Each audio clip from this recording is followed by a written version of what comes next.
Today we have a crazy revenge story about a cheating wife. We'll get to that in a bit, but first, when the overzealous professor got corrected on his university's policy. About 6 years ago, I was in my final semester of college and only had one more class left to take that was required for my major. The rest were just random electives to fulfill the minimum unit requirements to graduate. I'd noticed the name of the professor I was assigned to and instantly felt dread. I'd had him during my freshman year for another required course, and let's just say he wasn't a pleasant human being. Constantly on a power trip, would deduct a percentage of your grade for every class missed or were late for, and had no problem yelling or talking down to you in front of the entire class. I ended up getting sick during the beginning of the semester, so I had to miss his first class. Since it met twice a week, I made sure to show up to the Thursday class. The professor gave me a look when I walked in, so I reintroduced myself and explained I'd missed the Tuesday class because I'd been sick,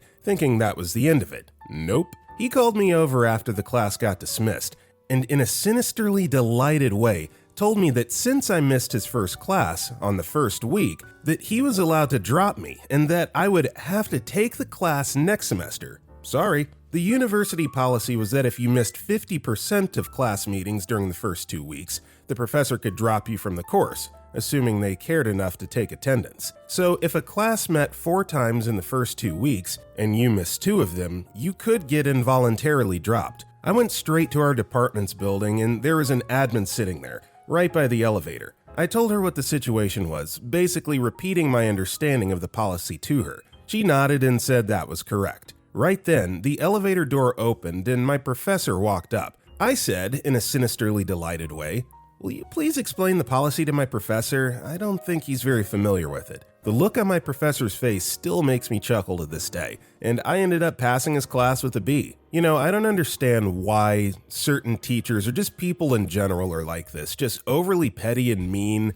and go out of their way to ruin people's lives for no reason. I feel like maybe they were bullied as kids, maybe they had a tough time in school, and so it's somewhat cathartic for them to then turn the tables back on other, delinquent students. I don't know. It's kind of messed up, but glad that OP here was able to not only know the policy, but shove it right back in teacher's face. Late to Collecting commented, "I'm a professor. I can only speak for my own USA experience, but I just don't care if someone misses day 1.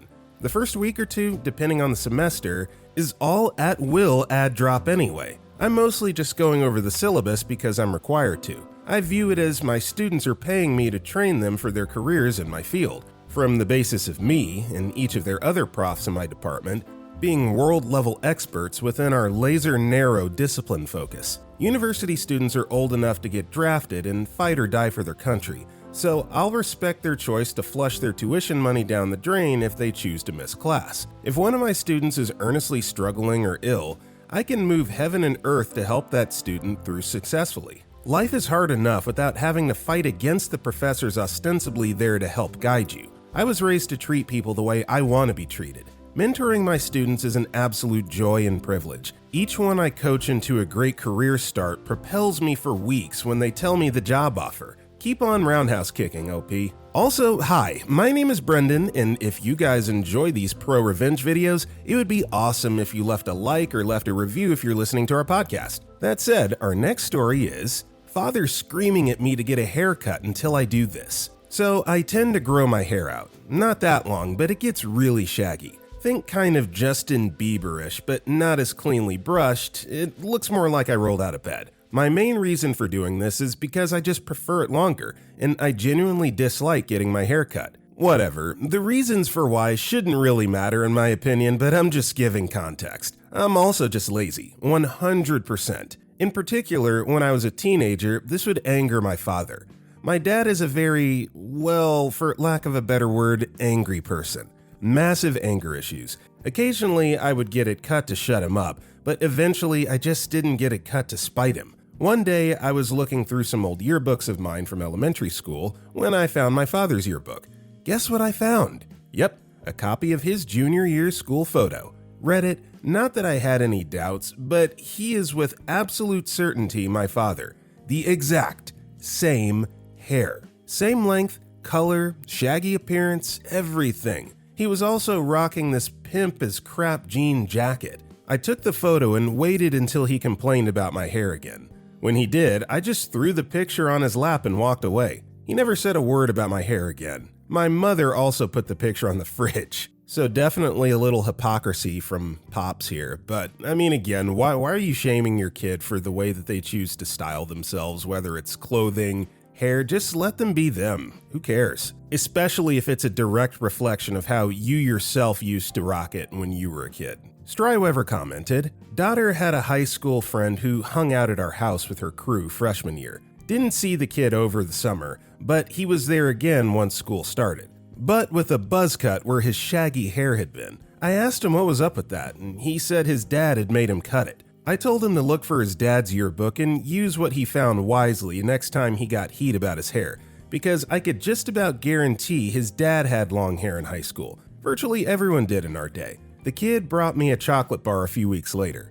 Turned out I was right. He ran with my daughter's crew until graduation, and I never saw him with a buzz cut again." Our next story is, "My mom kept insisting I have developmental disorders, so I handed her the controller. My mom has self-diagnosed that I had developmental disorders and autism since I was 7. There were always books like Developmental Disorders, Kids Learning Games, and How to Take Care of Autistic Kids. I thought that was pretty weird because I was doing fine in school and taking good care of myself in daily lives. I got good grades, made friends, and even knew a ton of vocabulary for a second grader. Fast forward to when I was 17, when we went to an actual doctor who told her that wasn't the issue, but she didn't drop it. She kept telling me things like, 'You shouldn't go to vet school because you're autistic. You should listen to modern music because that's how you make friends. You and your brother suck at video games because you're autistic and have developmental disorders.' When she brought up the crap of 'you suck at video games because you have autism' again, I started Elden Ring, handed her the controller and said, 'If you suck at this game, then you must have developmental disabilities.' She couldn't even figure out how to jump or attack, even when I taught her so many times. She got so frustrated and started screaming. She hasn't dared to bring up this complete nonsense ever since. Edit. Not a native speaker here, and I'm sorry for my bad grammar. I'm Asian, 22, and about to graduate. I have a double major but didn't get into vet school. I'm currently staying with her, but I'll move out when I graduate. My mom still insists I have no self-help skills. Here are some of the crazy things she does. She washes clothes at 80 degrees Celsius because she believes you can only get rid of bacteria by washing your laundry at 80 degrees Celsius. A few weeks ago, she said, 'Your brother is 13 and still plays with Legos while his classmates are playing video games.' My brother has pretty limited screen time because of her, and he doesn't have a smartphone. My older sister, her daughter from her first marriage, has kidney problems, which come from her dad's side.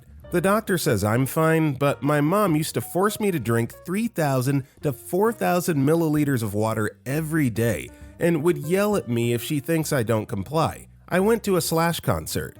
She spam called and yelled at me because I got home at 23:30, and she thinks I like old music because I want to get along with my dad, who doesn't like the artist. She asked me to read Peers for Young Adults, Social Skills Training for Adults with Autism Spectrum Disorder, and other social challenges from time to time. Sounds like a lot of self-projecting here. Mom might be the one with social disorders and these anxiety issues. This is over the top, even for your typical helicopter mom. Zoreb1 commented, "You can always get her back by leaving books on early onset dementia and nursing home pamphlets around the house." Our next story is Instant Revenge on a Mean Nurse. So I was in a mountain bike accident. They helicoptered me to a trauma center and had to crack me open to stop the bleeding. My neck to groin scar looks like a 3-foot earthworm was ironed, then stapled to my torso. I wasn't expected to survive, but after a couple weeks, graduated from intensive care to a regular hospital room. A group of medical personnel, including a large, mean-looking nurse straight from central casting, came to check me out. Mean nurse gruffly whips down the sheet and jerks up my gown, exposing my dilapidated wiener in a manner I took as a display of authority or dominance. Having been treated very nicely and delicately to that point, I was quite shocked. Continuing her exam, she said, "Squeeze my hand as hard as you can." I weighed about 120 pounds, down from a very fit 160, and couldn't even sit up unassisted, so she didn't expect much, but I squoze down with all my might. Mountain biking is quite conducive to grip strength, without displaying any sign I was straining, and did not let up, even after she loudly yelped in pain and frantically tried to wrench free her plump, squishy hand. That was when I knew the old me was still in there and I'd eventually be okay. So let me just say, first of all, this sounds like an absolutely horrific injury.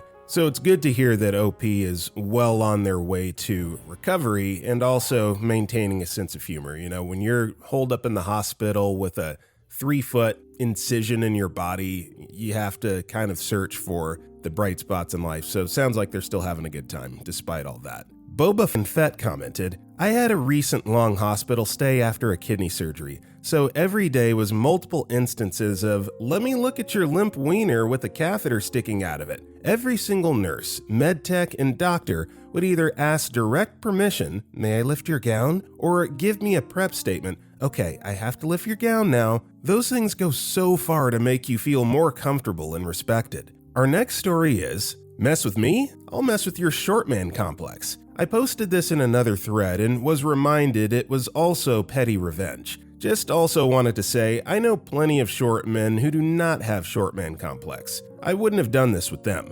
But this guy? Well, read on. I worked with a guy who's senior to me, but in a different department, so not the boss of me in any way, but still like to throw his little bit of power around. He'd do things like call me to his office when he was already on a conference call, then expect me to just stand there until he was done. After the second time, I'd just say, call me when you're done, and walk away. He couldn't demand that I just sit there and wait, or say that it would be just a minute, because the other callers would hear him. I knew it bugged him, but I also knew my boss totally had my back on this. He was the same height as me when I was wearing flats. He definitely had short man complex. I'm 5'5", so he was maybe 5'6". One day I came in wearing heels and was slightly taller than him. I could just tell how much it bugged him having to look up a bit to talk to me. On my way home from work, I stopped at DSW and bought some new shoes I could wear with pants that had 3-inch heels. And from then on, all the shoes I wore to the office made me taller than him. My boss laughed his butt off when I told him what I was doing. Now, as OP said, you only do this if the short man has, short man complex, short man syndrome, whatever it's called. One of those cases, if you can't take the heat, get out of the kitchen. So I guess if he wants to do something about it, he's going to have to wear some heels himself. KDP for Surfing commented, I dated a guy who was about 5'5", and I'm 5'4". He was in his late 30s and his hair was thinning. He talked constantly about his height and his hair, tried in an endless number of ways to get me to admit that I didn't find him attractive and was settling for him. I told him over and over that I couldn't care less about his hair or his height, and in fact that I've always been attracted to shorter men, that I was attracted to his eyes and his smile and his intelligence. Didn't matter. He still brought it up nearly every time we were together. I finally, exasperated, told him that neither his height or his hair were an issue for me, but his inability to hear me and let it go were becoming an issue. I later discovered he was an alcoholic, and he dumped me for someone who could match him drink for drink. It's sad to think that his drinking problem may had arisen in part from his lack of self-confidence over his height, when there was honestly nothing to worry about. Our next story is, never bring food to the potlucks? Everyone hates you. I worked at a call center and we all sat in teams of between 8 to 12 people. One of the guys on my team was the type that never brought anything to the team potlucks, but would eat more than anyone more often than not. We also had potlucks at least once a month on our team, maybe more. In November of that year, the management held a competition to see which team could donate the most money for a local shelter or something like that. One guy on our team wanted to win so badly, no idea why. The prize was a pie from this local bakery, so nothing crazy. He just wanted to win. Long story short, every person on the team donated aside from one. The last night, it was neck and neck with another team that had another person that was also way too competitive. Anyway, he was asking for everyone to look for change in our desks or our cars. So, of course, the guy that never brought food to a potluck was the one that hadn't donated. We asked him if he had change on him. He said he did, but he wasn't donating. And I quote, not even a quarter. This guy was a real piece of work. I should also say I could not stand this guy. I could go all day, but think Dwight from The Office, but no redeeming qualities at all. He used to clip his toenails at his desk. So we won thanks to our crazy guy going to an ATM. I'm not kidding. So the team decides we want a cheesecake. I decided I didn't want D-Bag to have any. I sent the team an email saying something along the lines of, "We won. Anyone that donated is welcome to some cheesecake." Within 5 minutes, my manager is pulling me aside saying I can't exclude anyone at potlucks, which was the rule. I explained this was different because everyone donated money to a charity and it was a reward. Long story short, my manager surprisingly agreed with me. So all day, every time I get up, I see D-Bag staring at that cheesecake in the middle of our area. At the end of the day, there were 1 or 2 pieces left, and the dude was just sitting there waiting for everyone to leave so he could take it. I was second to last there, and it was obvious what he was doing. I know this was petty AF, but I picked the last pieces up and mashed them into the garbage can while making eye contact with him. I got in trouble the next day because he was a little bench and complained. It was worth it though. It's not always easy to get guys like that back, but I'd jump if I ever see one. Edit. I've seen quite a few people ask if it's possible he was poor or something like that. That was not the case. I also realized that seems like a lot of potlucks. It was, but not everyone contributed every time. As a team, we understood it's not realistic every time, but there was always about 70% of people contributing each time. But this guy never brought anything, ever, then would fill 2 plates overflowing and be first in line. I promise you, he had this coming. Yeah, cheapskates, freeloaders, they are annoying. I completely agree with how OP handled this. Not to make light of what someone's financial situation might be, but it's like, bring paper plates, bring napkins, like something. Just make an effort to show that you're not just being a big old bag of lazy bones. The comment about not donating a quarter pretty much cinched it. Like, this guy's just cheap, and yeah, no cheesecake for you. Mary48154 commented, "We've had so many people that were lining up to eat at potlucks while not bringing anything. Once, by the time I had a chance to get to the potluck, all the food was gone. I was fed up and went to our executive director and told her there were some 5 of us that spent $20 each towards food for the potluck and there wasn't anything for us to eat. She immediately ordered pizza for those that contributed to the potluck. Prior to the next potluck, she sent an email saying that if you do not contribute to the potluck, you cannot participate in it, and stood at the table and asked each person what they brought. Now, if you brought something big to one, you could skip making something for another one. I had cooked a large turkey once and sliced it up, and she told me that counted as 3 potlucks. After that, we usually had too much food and never ran out. She knew there were a few single parents struggling and told them not to worry about bringing something and they could participate. But they would be in charge of cleanup, and while they were cleaning up, they were told to make sure to take something for their kids as there were tons of desserts. She didn't play games with people, but was fair. Our next story is, being the absolute worst boss does not pay off. In the year 2003, the company I was working for closed down, so I sought out new employment. I was a mechanist by trade, with a great reputation, so it took me less than a day to get a job. We will call the new place Spiral because of the specialized tools they made. Anyway, I started out as one of the operators. The place was owner-operated, meaning the owner was there daily. He had a floor supervisor that was actually pretty nice. After I had been there for around a year, the owner and super had a falling out and the super left. For whatever reason, the owner, we shall call him Richard, told me I was in charge. Little backstory on Richard. He was in his 60s and had started the company out of his garage. He ended up buying a huge chunk of land and turned it into an industrial park, all while in his 20s. By now, he was one of the richest guys in the state. He was also the biggest a-hole I had ever met. He treated every employee like garbage, except for me and one other guy. If we dared to talk to each other during work hours, he was screaming at us. My promotion kind of financially trapped me though. Richard would have no problems talking to me though, and he was the braggy sort of rich guy, while paying us the bare minimum. During our talks, I learned that he cooked his books. You see, the industrial park was owned by an entity that he created, while Spiral was owned by another. He would always make sure that the park entity charged Spiral enough in rent that it looked like the company was barely staying afloat. He also bragged that he had taken a bunch of industrial waste and buried it on his property at home because it costs so much less. He made my life heck over the next decade, always keeping my pay just high enough that I could not afford to leave, while treating me and my guys like crap. I ended up with a 95% turnover rate on employees. I'm not exaggerating. We ended up having to go to temp agencies, and towards the end, even they refused to send me people. I had to do some careful wording, but my duties ended up swelling to the point where I convinced Richard to let me say I was the plant manager. This right here was huge. I have no degree from college, but I now had a title and the experience.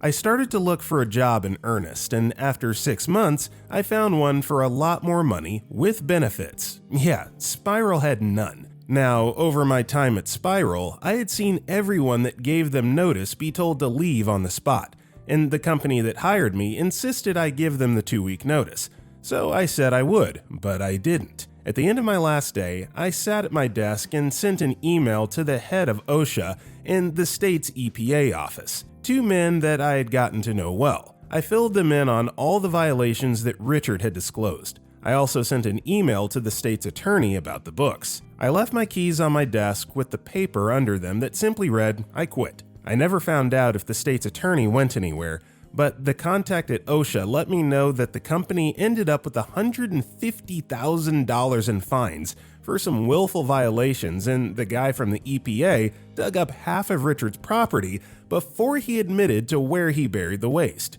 Last I knew, he ended up in jail. And rightfully so, this Richard guy is an absolute crook, so way to bide your time, be patient, and win the war, not an individual battle. Good for you, OP. Viridian Cthulhu commented, "Oh, I love this. Well done." Something similar at my job a few years ago. Had to put up with a bunch of BS over the years because of complacency. When I called out my supervisor and his boss on violating health and safety standards, I was let go for insubordination. I live in a right-to-work state that actively fights against unions. I left, but had been keeping a record of all their violations over the years and sent it all to OSHA that evening. I found out in less than a year both of them had been fired. Only regret is that I didn't do it sooner. Our next story is, cheat on your wife with mine? I will burn your life to the ground. Way back in the early 2000s, I began to suspect that my wife was up to something. Our 2 kids were about 4 and 6, still young,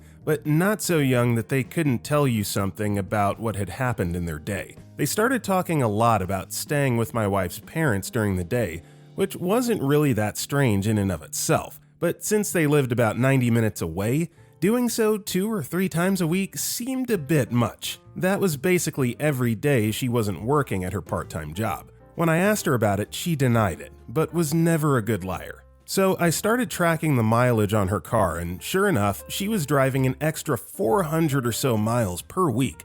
I knew some crap was going on. Then one day, I sat down at the computer, and she had left a sticky note with her AOL password written on it next to the keyboard. I could not resist and logged in to read her emails, and saw a few email exchanges between her and her college BFF, where they discussed how my wife was regularly freaking one of her ex-boyfriends from high school. No mention of details about him other than my wife also talking crap about his wife, making fun of how she'd gotten fat after having kids. Anyway, I printed out these email exchanges and stashed them. I still needed to know the details, so I called a friend who was a cop, and he suggested I call a guy he knew that had left the force to become a PI. Ron was great. I paid his retainer and gave him the emails and what little I knew about my wife's activities, and he figured out exactly what she was doing. His report detailed with photos and times, dates, locations, all about how she would take the kids to her parents, then go meet this guy for lunch, then they'd go to a dumpy motel for a few hours, after which she'd pick up the kids and return home. At this point, I hired a divorce lawyer. My parents cheated on each other, and the fallout absolutely freaked mine and my siblings' childhood. It was something that was totally unacceptable. I also asked Ron to find out what he could about this guy. Ron absolutely came through. I learned his name, Bob, that he was married and had 3 kids. I also found out that he worked as a VP of sales for his father-in-law's business. At this point, I had my lawyer draw up the divorce papers. I also asked Ron for a couple more copies of his report, and I had one more thing I wanted him to do for me. On the same day I had my wife served with the divorce papers at her work, I had Ron meet with this guy's wife and show her everything he'd found out. She seemed nice, and I figured that she deserved to know what her dear hubby was up to.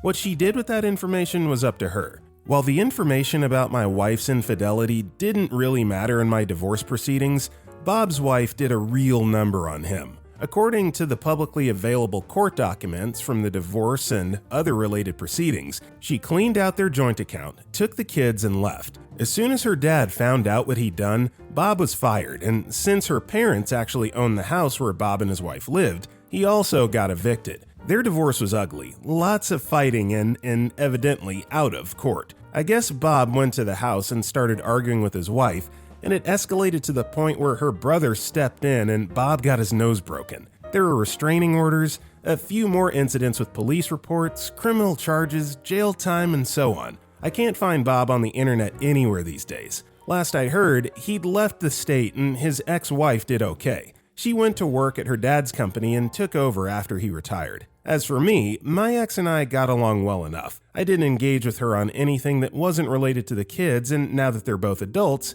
I don't talk to her at all anymore. I don't hate her or anything, but I only care in the context that she's my kid's mom and is important to them.